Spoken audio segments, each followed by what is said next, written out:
ભાવનગર જિલ્લાના કિસાન ક્રાંતિ સંઘ દ્વારા સમગ્ર દેશના ખેડૂતોને કિસાન દિવસ નિમિત્તે શુભેચ્છાઓ પાઠવવામાં આવી હતી તેમજ હાલની કેન્દ્રની સરકાર ખેડૂત વિરોધી નીતિ હોવાના આક્ષેપ સાથે વિરોધ પણ વ્યક્ત કરવામાં આવ્યો હતો। કિસાન ક્રાંતિ સંઘ દ્વારા આગામી દિવસોમાં ડુંગળીની નિકાસબંધીને દૂર કરવામાં નહીં આવે તો આંદોલનનો કરવાની ચીમકી ઉચ્ચારી છે।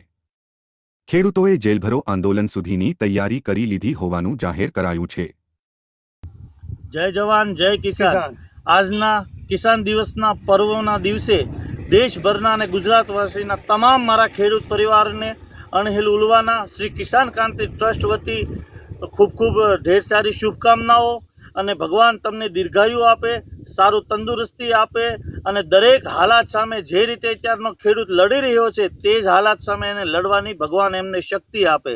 જે સરકાર ઉદ્યોગપતિના મિત્રતામાં અંધ બની અને રોજ સવારે જાગી અને ખેડૂત વિરોધી એક નવી નીતિનું અમલીકરણ કરે છે, અમે ખેડૂતો સૌથી વધારે પ્રેમ એ સરકારને કરીએ છીએ કે જે સરકાર સૌથી વધારે અમને નફરત કરે છે, એટલે કે ખેડૂતોને નફરત કરે છે।